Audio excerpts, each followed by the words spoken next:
Hi, welcome to our channel of IGNOU Audiobooks, Indira Gandhi National Open University, School of Gender and Development Studies, SOGDS, Diploma Postgraduate Diploma Programs, Postgraduate Diploma in Women's Gender Studies, PGDWGSR, MWG, 103 Constructing Gender Through Arts and Media, Block-1 Gender and Literature, Unit-3 Critical Approaches, 3.1 Introduction. By now, you would have a good idea of the relevance and significance of gender studies, what constitutes gender and how gender is implicated in and contributes to constructing different categories and systems of knowledge.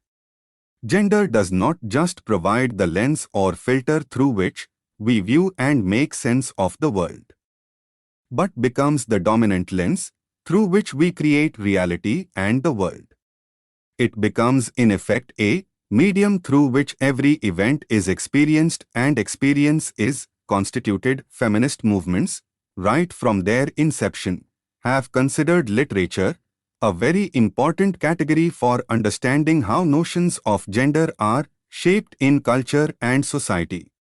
Moreover, gender roles and attributes in any cultural context are molded by literature and imaginative writing and other cultural productions. At least two perceptions flow from this. First, literature, along with other cultural productions, can help bring about a change in how gender is viewed, and second, changes in how gender is constructed and perceived will result in a transformation of the spaces occupied by literature. 3.2 Learning Outcomes. After completing this unit, you will be able to times discuss critical approaches to literature, times describe the relationship between gender, reading and interpreting, times explain different models of difference in the context of literary criticism, and times describe various post-structuralist theories in relation to reading, writing, and criticism from a gendered perspective. 3.3 Background. Critical approaches to gender and literature are shaped by ways of reading, interpreting, and writing which are culturally encoded.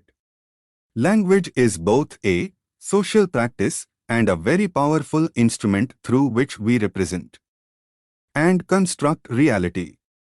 Mediating between language and reality is ideology, which in its turn is central to the cultural production of gender. Belsey, 1980, p. 4-5.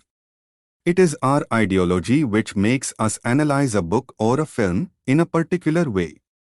Ideology can be defined as a set of ideas and assumptions unconsciously held through which we view the world and make sense of it. For example, while you might hear of communist or patriarchal ideology, there is often a distinction between the two.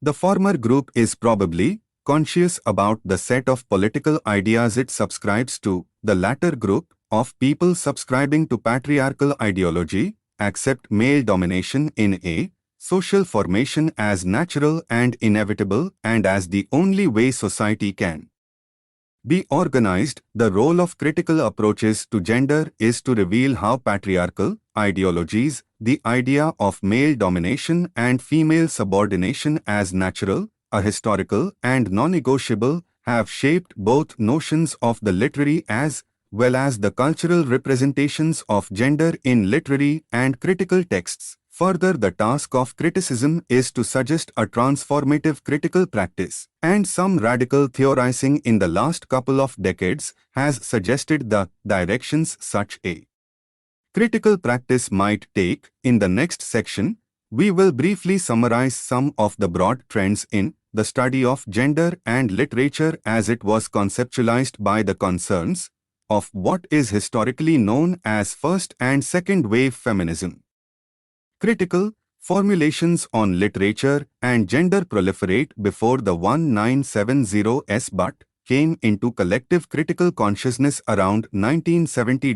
The issues raised in this period were subjected to revision and reinterpretation by the mid-1980s, leading to insights and interpretations that have come under the rubric of third wave or difference feminism. 3.4 Critical approaches to literature and gender. I myself have never been able to find out precisely what feminism is, remarked the well-known author, Rebecca West. I only know that other people call me a feminist whenever I express sentiments that differentiate me from a doormat or prostitute. During 2005, p. 222. Feminism involves a crucial set of distinctions between the terms feminist, a political position, female, matter of biology, and feminine, set of culturally defined characteristics. Moi, 2001, p. 266. The complex and crucial negotiations between these terms, especially the relationship between the biological, therefore natural, and the cultural, raises questions of socialization and conditioning and is an important area of discussion in gender studies. Feminism, as it is now widely accepted, include as more than a single set of approaches, assumptions and definitions, and has gone far beyond being a theory propounded by white heterosexual women to express resistance to patriarchy. Further, the term feminism is increasingly referred to as gender studies, which is often the preferred term in critical discourse as it reflects the focus on the construction and formation of gender and sexualities across cultures. While women the world over have written with varying degrees of success over many centuries, their work has invariably been marginalized, misrepresented and misjudged in such a way so as to make great literature the exclusive preserve of men. Women, in this scheme of things, have always been relegated to secondary status and their efforts made to seem inferior to those of men. These issues are raised by Virginia Woolf in A Room of One's Own, 1929, and dealt with extensively by Simone de Beauvoir in The Second Sex, 1949. The latter anticipates most of the concerns of second-wave feminism and discusses the othering of women in history and culture. You would have come across these terms in earlier units. By the late 60s and early 70s, feminist concerns were voiced in varying discursive registers. A major feminist preoccupation in the 1970s was the exposure of the dynamic and mechanisms of patriarchy. The question of lost female traditions of writing was discussed by Elaine Showalter in A Literature of Their Own, British Women Novelists from Bront to Lessing, where she outlines 3 stages or phases of women's writing: feminine, feminist and female. In the phases that Showalter identifies, the feminine phase, 1840-1880, denotes a phase when women writers imitated the dominant male traditions and ways of writing. Note the use of masculine pseudonyms for example, George Eliot. The feminist phase, 1880 to 1920, includes writers who carried out an active advocacy for women's rights, like Olive Schreiner, and the female phase, 1920 onwards, when women writers come into their own, freed from the dependency of opposition and experience a sense of autonomy. Showalter, 1977, Introduction. We can use Showalter's outline to indicate a concomitant development in the critical apparatus developed and deployed by feminist critics. In the first phase of their critical endeavor, feminist critics like Kate Millett directed their attention to images and representations of women in classics of Anglo-American literature like the works of D.H. Lawrence, Norman Mailer and Jean Genet. Focusing on biology and culture, Millett attacks and critiques capitalism, male power and authority, and the sexualizing and gender stereotyping of women in texts by men. The kind of approach which critiques the stereotypical and therefore pejorative representation of women was used by critics to demonstrate the incidence of sexism and misogyny in genres like the great American novel and epic poetry, both Western and non-Western.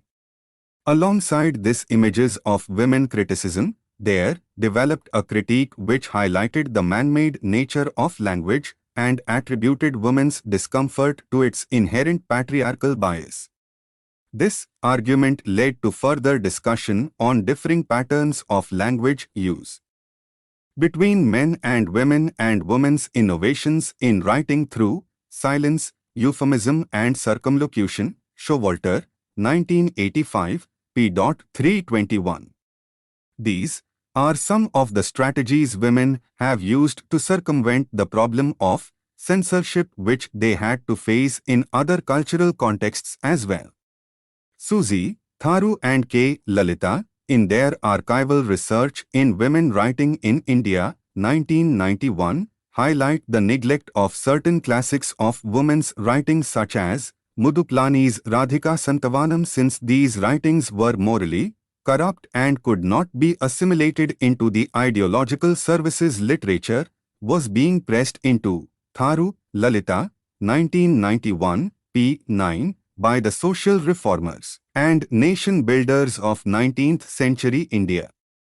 The gendered identities that emerged in this context were identities that were produced by a variety of discourses and crisscrossed by narratives of social change, reform, and nationalism. The archival research of feminist critics like Tharu and Lalita demonstrate that gender is a culturally constructed category that is formed at the interstices of ideas of culture, ideas about femininity, women's nature, and the nation in the making. Tharu, Lalita, 1991, pp. 1-39. The initial efforts of feminist critics led to the anthologizing of women's writings in several genres, which included slave narratives, personal memoirs, diaries, letters and autobiographies, e.g. The Norton Anthology of Women's Writing Poetry. In the academic context, there also emerged a substantial body of critical work that looked at questions of reading and interpretation, as well as the anxieties of authorship that assailed the work of women writers. The pioneering classic published in 1979 by Gilbert and Gubar, The Madwoman in the Attic, studied both canonical and non-canonical works by women writers of the 19th century like Charlotte Brontë and Christina Rossetti, focusing on the deviant figures and relationships in literary texts as expressions of the anxieties of authorship and the author's repressed rage and frustration. Gilbert and Gubar suggested that figures like that of Bertha Mason in Charlotte Brondt's Jane Eyre function as a doppelganger or dark double to ventilate feelings of anger and helplessness experienced by women writers in a patriarchal society. Similarly, Showalter turned the spotlight on women writers in her account of gynocriticism outlined in the New Feminist Criticism, 1985, Gilbert, Gubar, 1984, 359-362. Gynocriticism focused on the study of women as writers and on the history, styles, themes, genres, and structures of writing by women, the psychodynamics of female creativity, the trajectory of the individual or collective female career, and the evolution and laws of a female literary tradition. Showalter, 1985, p. 307. Women's literature is an imaginative continuum of certain patterns, themes, problems and images, from generation to generation. Showalter, 1985, p. 11. She formulates analytical approaches to women's writing by outlining 4 models of difference: biological, linguistic, psychoanalytical and cultural. In doing so, she covers a wide swath of critical approaches to literature and gender. The biological model conceptualized by Showalter is a summing up of the radical feminist position, which sees writing as produced by the female body and views physicality as a resource. Evans, 1985, p. 127. The concept of écriture féminine put forward by the French feminists also sees writing as a product of the polymorphous plural sexualities cited on the female body, Irigaray, 1977, p. 53. The body in a literal, metaphorical, figurative sense has also been invoked by both the radical as well as the French feminists. This model has been criticized by other schools of feminist criticism as crude, reductive and seeking to reduce the complexity of feminist thought to essences in its unquestioning adoption of biologism. Further, this model is also problematic as the body and sex does not only belong to the realm of biology and nature as previously accepted, but is equally formed in and by culture. Moreover, the body and bodily difference is, according to recent theoretical insights, no longer a stable signifier, but is constructed at the interstices of sex, gender and culture. You have already read about the social construction of gender in Unit 1, Block 3, MWG 001. It may be helpful for you to review some of the ideas here. Showalter's linguistic model asserts the alienation of women trapped in man-made language which chokes and silences them. Countering sexism in language is not enough. Women's writing and criticism has to subvert this linguistic domination and appropriate the resources of language to express the inner realities and feelings of women. Tilly Olson in Silences, 1978, cites mute inglorious Miltons whose working hours are all struggle for existence which arise from being born into the wrong class, race or sex. Being denied education, becoming numbed by economic struggle, muzzled by censorship or distracted or impeded by the demands of nurturing. Olson, 2003, p. 10. However, Olson also says that silence can be posed as resistance to the dominant discourse such as Emily Dickinson's slant truths and the inner dialogues of quiet characters such as Charlotte Bronte's Jane Eyre or Virginia Woolf's Lily Briscoe, Durin, 2005, p. 25.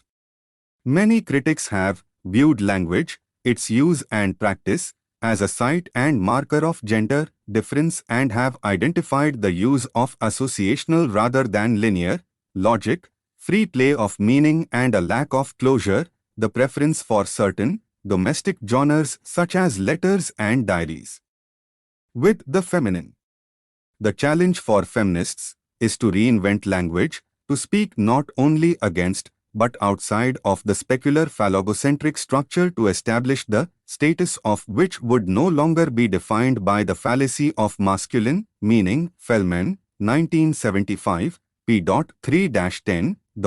The psychoanalytic model locates difference in the psyche of the writer. Among the critics invoking the psychoanalytic model of difference are Gilbert and Gubar and French feminists like Louise Irigaray and Helen Sixes.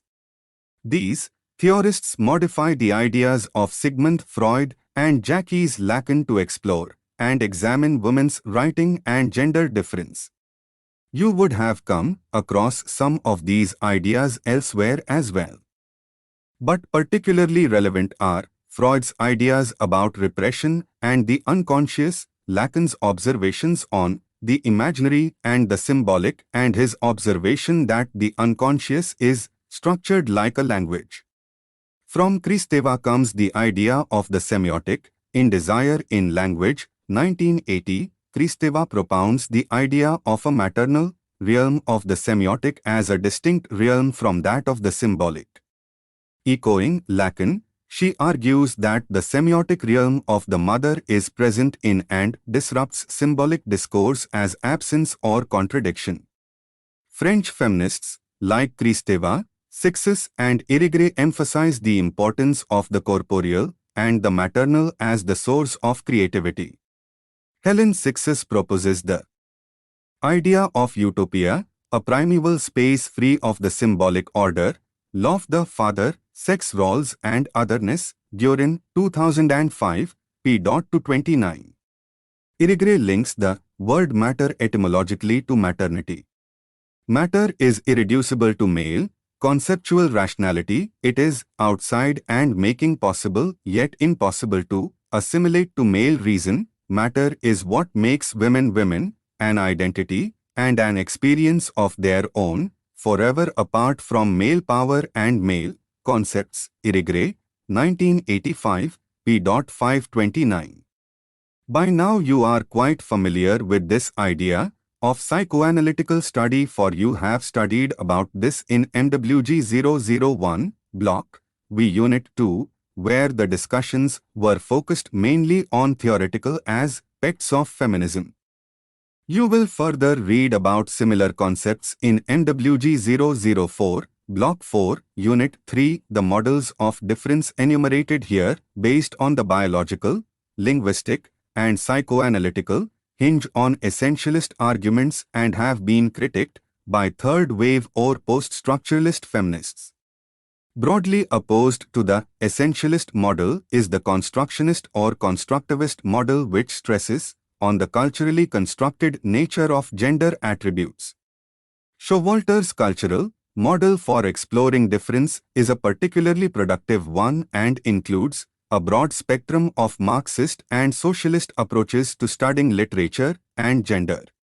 As Showalter points out, a gynocentric criticism must plot the precise locus of female literary identity and describe the forces that intersect a woman writer's cultural field. Showalter, 1985, p. 324. These forces include locations of race, class, gender, socio-historical context. Gynocentric criticism would also attempt to situate women with respect to variables of literary culture, such as modes of production and distribution, relations of author and audience, relations of high art to popular art. Showalter, 1985, p. 324. As a matter of fact, cultural studies and cultural criticism have emerged as disciplines to study gender through the filter of culture. Additionally, historians like Gerda Lerner and Joan W. Scott explore the idea of a woman's culture as the foundation for a revisionist, woman-centered inquiry of the past. Kelly, 1979, p. 145-180. The neglect of women's writing and women's culture is well documented by Tharu and Lalita in Women Writing in India, 1991, who discuss prevalent cultures of writing, reading, interpretation in the context of the nationalist and reform movements of India. They foreground the narratives of writers who were hitherto hidden from history and, in the process, construct traditions of women's writing. Interestingly, Ambai's story Squirrel gives a rich metonymic and reflexive account of the endeavors of the, presumably, female archivist and researcher who tries to recover women's writings in a dusty, musty library where precious books lie in neglected dust heaps. Tharu and Lalita's groundbreaking research also sketches the multiple contexts and the frames within which women's writing should be read, interpreted and understood. 3.4.1 Ways of reading and interpreting. A critical approach to reading primarily involves an awareness of the politics of literature and literary interpretation.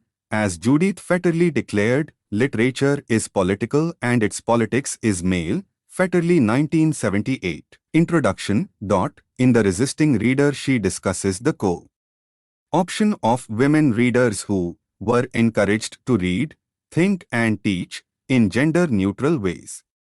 In much the same way, women readers were called forth to uncritically endorse the great classics of American literature, which demonstrate a surprising element of misogyny.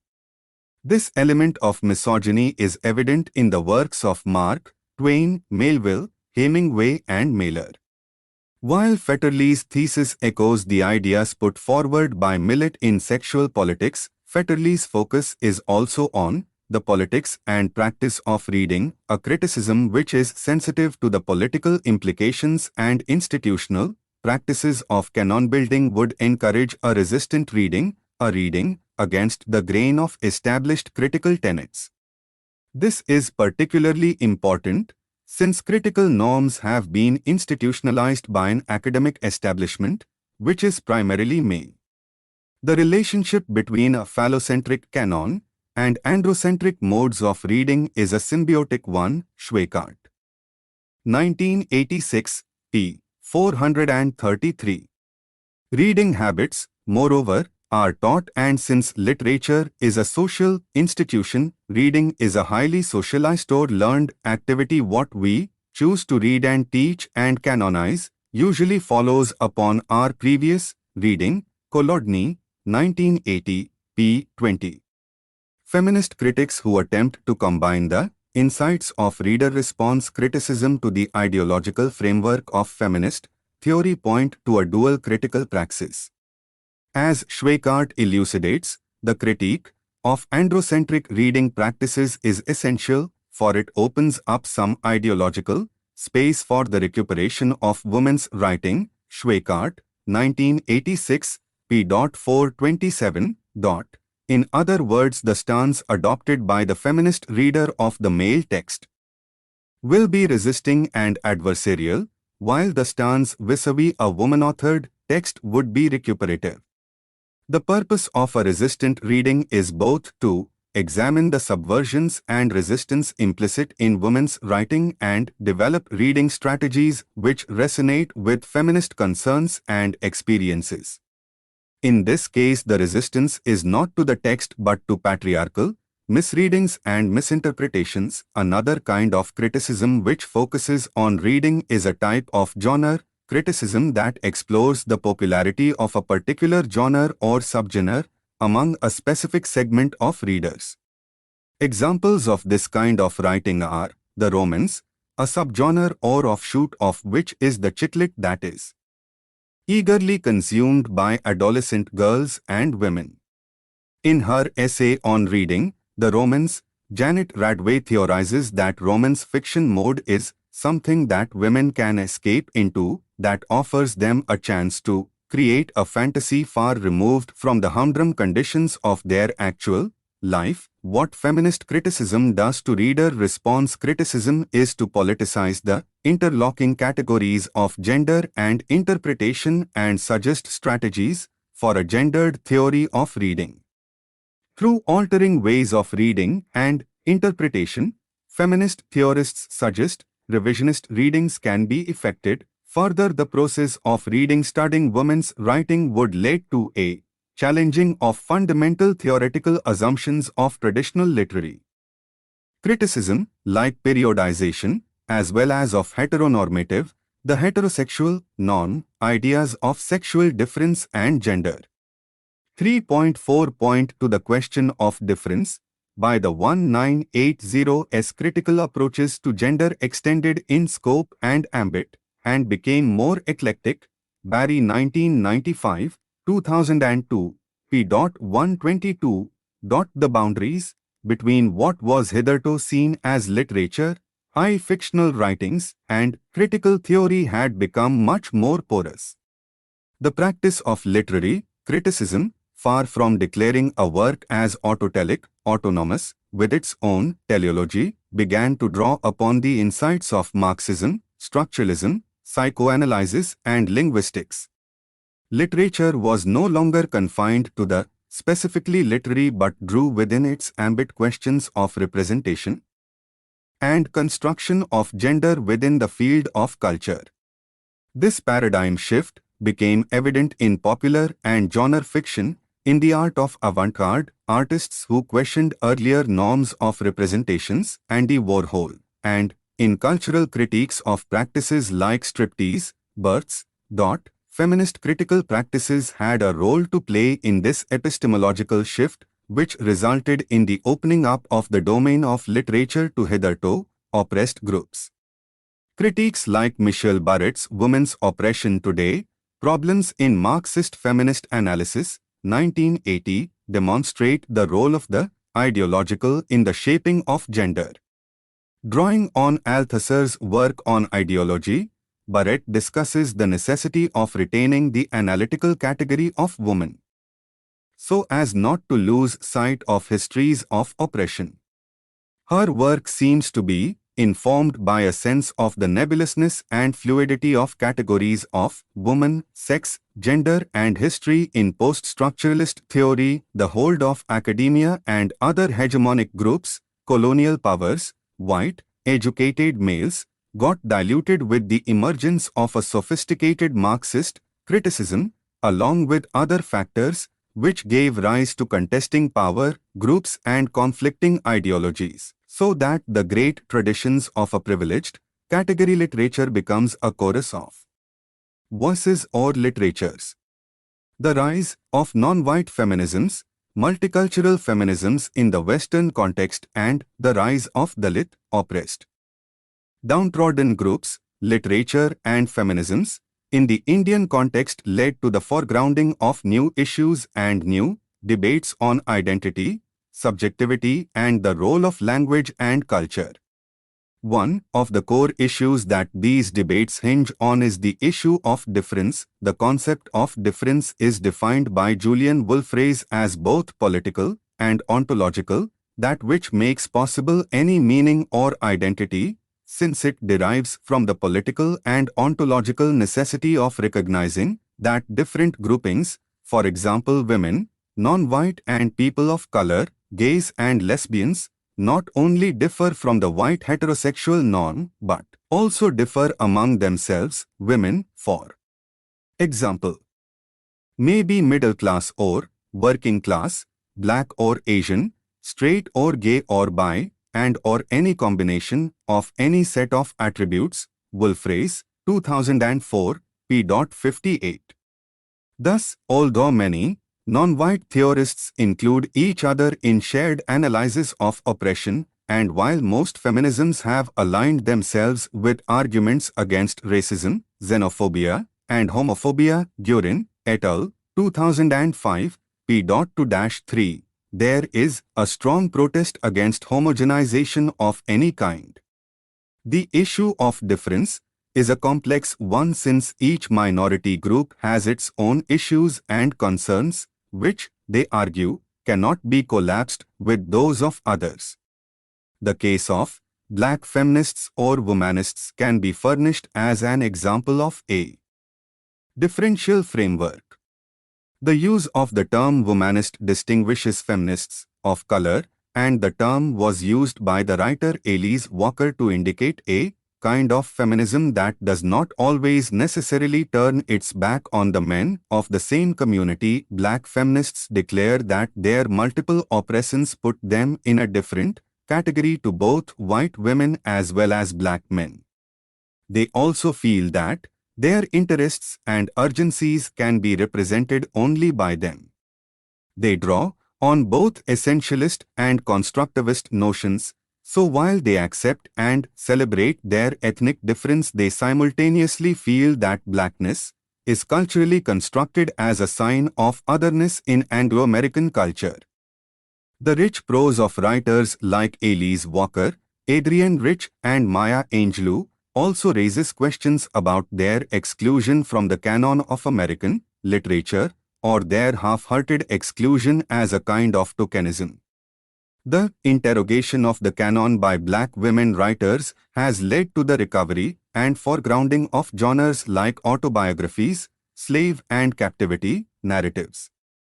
Rich also talks about the lesbian continuum, which is both about resisting heterosexuality and its politics, heteronormativity, and about the woman-identified woman. Feminists like Walker offer a counter-discourse to patriarchy by restoring a sense of the value of the maternal heritage in works like In Search of Our Mother's Gardens, 1983. The Color, Purple, 1982, and critics like Barbara Smith formulate an alternative aesthetic in Towards a Black Feminist Criticism, 1977. In her work, Smith suggested a lesbian reading of Toni Morrison's Sula, 1973, and of earlier works by American women authors, the critical work of black women theorists aimed to deconstruct stereotypes of lesbians as unnatural and sexless, and to redeem a hitherto neglected tradition of lesbian thought and writing. Habib, 2008, p. 139. They saw lesbianism as the purest form of feminism since it asserted female autonomy and refused all forms of complicity with all forms of masculinist exploitation. Habib, 2008, p. 139. The lesbian feminist poet and theorist Adrienne Rich saw lesbianism as a kind of archetypal image of the broad feminist agenda and pressed for a dissociation of lesbian from male gay allegiances. Her powerful essay entitled Compulsory Heterosexuality and Lesbian Existence, 1980, talks of the lesbian continuum to indicate a range of experiences between women, including political support, bonding against male tyranny, and sharing a rich inner life. Habib, 2008, p. 139. The idea of a separatist lesbianism has also been advocated by Gloria Anjalduya in Borderlands La Frontera, 1987, by Monique Wittig in The Lesbian Body, 1973, and Luz Irigaray The Sex Which Is Not One, published in 1985. Anjalduya's work has opened up radically new ways of thinking about identity, experience, and intersectionality. Mainstream notions of gender and culture are interrogated as the marginal destabilizes the dominant paradigms. New ways of looking at gender are also evident in the work of third world, post-colonial feminists like Gayatri Chakravarti Spivak and Chandra Talpade Mohanty, who discuss the issues of difference and subalternity. Their theorizing offers a necessary corrective to the homogenizing tendency of Western feminism to appropriate counter-discourses, which are showcased in a tokenist way. Spivak's theoretical work and readings of Mahashweta Devi's stories draw on the insights of feminism, Marxism, and deconstruction to offer a powerful commentary on how gender is both formed and destabilized at the interstices of class, nation, and colony. In Draupadi and Breastgiver, Spivak uses the central metonymy, where the body of the woman represents the colonized nation, to deconstruct and allegize the interlocking and interwoven colonialisms of race, class, and gender, the politics of colonialism, race, caste, and class as they configure and reconfigure gender in the Indian context has been well documented by scholars like Parth Chatterjee, 1989, Uma Chakravarti, 1995, and Kumkum Sangari, 1989. Their work presents more than one specific approach and draws on a variety of methodologies which can be referred to as cultural studies. The development of cultural studies has proved to be particularly fruitful in formulating critical approaches to gender as it draws into its ambit the whole field of cultural representations. Adopting this approach, we can study a poem and place it alongside a film and/or an advertisement. For instance, a poem like My Last Duchess by the Victorian poet Robert Browning is the narrative of an arrogant, amoral duke who recounts the story of his marriage while gazing at the painting of his dead wife, the last Duchess of the poem's title. The poem constantly calls our attention to the controlling nature of the male gaze which represents, objectifies, and produces the dead woman in such a way that she is reduced to an object. It is an interesting piece of irony that the dead Duchess comes alive. She exceeds the matrices of her representation.